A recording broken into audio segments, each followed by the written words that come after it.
500.000 de personas en el Uruguay trabajan y cobran menos de 25.000 pesos, o sea, 25.000 pesos o menos. Ya para vivir con solo 25.000 pesos por mes en este país, que es uno de los más caros de América, ya saben que he vivido en la mayor parte de los países de este continente, hay que ser un mago. Para vivir con 17 o 18.000 pesos ya no hay que ser un mago, hay que ser un brujo. Sin embargo, aquellos que tienen la panza llena, lo digo con mucho respeto y sin tanto respeto en definitiva, ponen el grito en el cielo, augurando una catástrofe económica, que se va a disparar el déficit fiscal, que se va a disparar el IVA, que se va a cortar la inversión extranjera, etcétera, etcétera, etcétera. Es curioso, ¿no? Le erran a un cálculo del déficit fiscal de aquí a 3 semanas, pero te dicen con precisión Suiza que en 2050 el déficit va a aumentar un 5%, como lo ha dicho el economista conocido como Talos en Twitter. Y Daniel Machín, un amigo también de Twitter, dijo algo que lo rescato. Cuando se hablaba de abolir la esclavitud, los académicos también pusieron el grito en el cielo y anunciaron una catástrofe económica. Cuando se habló del voto femenino, allá a inicios en el Uruguay, a inicios del siglo pasado, también se auguraron grandes catástrofes. Cuando se habló de la ley de 8 horas de los trabajadores, era infernal el pronóstico, ¿no? Y fíjense que en el caso de Estados Unidos con respecto a la esclavitud no pasó ninguna catástrofe. Pasó a ser la primera potencia económica del mundo y de la historia. Ahora sí, China desde hace un tiempito le ha pasado por arriba, ¿no? El hecho es que no falta plata en este país. Lo que pasa es que tenemos las prioridades cambiadas. ¿Cómo es posible? El Pepe lo decía hace poco, somos un país de 3,5 millones de habitantes, pero importamos 27 millones de zapatos. ¿Y cómo es posible que gastemos tanto en defensa cuando el 14,6% de los hogares uruguayos sufre hambre? Por decirlo de un modo elegante, inseguridad alimenticia. Cuando el 20,1% de nuestra infancia vive en la pobreza.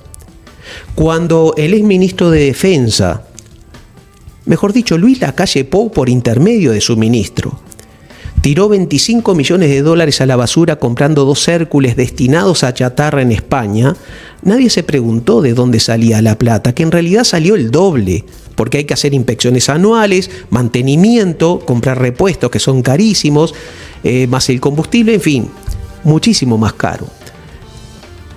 También encargaron 2 patrullas transoceánicas por 100 millones de dólares a la empresa Cardama, también de España. Los gallegos nos tienen para la joda, les digo. Y esta empresa resulta que no tenía ni siquiera 4 millones de dólares para el aval.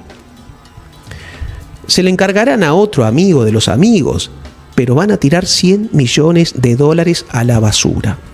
¿Que se precisan? Sí. Pero, a ver, ¿qué es más urgente? Si tú tienes una familia, tienes hijos y están pasando hambre, ¿vas a priorizar comprarte un traje nuevo de $1.000 o asegurarles la alimentación? Y acaban de encargar a Brasil también 6 aviones de guerra Tucano por otros 100 millones de dólares. Y no había ningún economista alarmarse y preguntando, a ver, ¿de dónde va a salir la plata? Hay otro hecho alarmante denunciado por Silvia Anane que tiene y no tiene que ver con lo anterior. Tengo por aquí la frase de ella que dice el 75% de los niños víctimas de explotación sexual en Rivera viven en hogares 24 horas del INAU. Y vuelvo al tema, tenemos las prioridades cambiadas porque somos capaces de desbordar calles y avenidas para celebrar un partido de fútbol, un campeonato, incluso para criticar un fallo adverso, un mal arbitraje, y no somos capaces de hacerlo ante una infamia como esto que está ocurriendo aquí. Y hoy quiero hacer breve el editorial porque tengo a dos invitados que me interesa más escucharlos a ellos que a mí. Pero no quería dejar pasar esto. Los partidos de derecha están criticando al Frente Amplio que no tenga una posición tajante y unívoca con respecto a dos temas: el complicado tema de Venezuela y el tema de la reforma jubilatoria. Con respecto a lo primero, bueno, hay compañeros que todavía no han comprendido cómo se desarrolla la guerra mediática a nivel mundial, o que la tercera guerra mundial ya no se libra con tanques y aviones necesariamente, sino que en la primera línea de combate hay periodistas.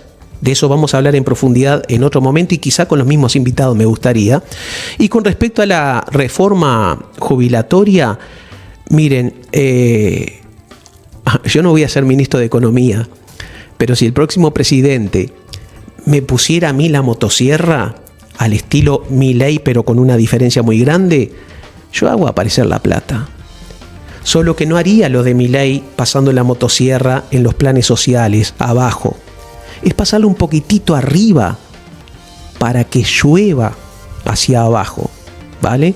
Es cuestión de prioridades. Y esa derecha que nos critica, qué raro, ¿no?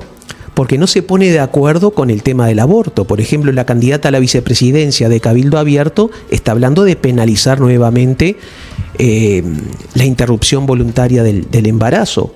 No se ponen de acuerdo con respecto al proyecto de eutanasia presentado por Ope Pasquet. No se ponen de acuerdo con prohibir el ingreso a dedo a las intendencias. Y no se ponen de acuerdo tampoco en si traer a los militares o no hacia el combate a la delincuencia. Miren, en definitiva, y como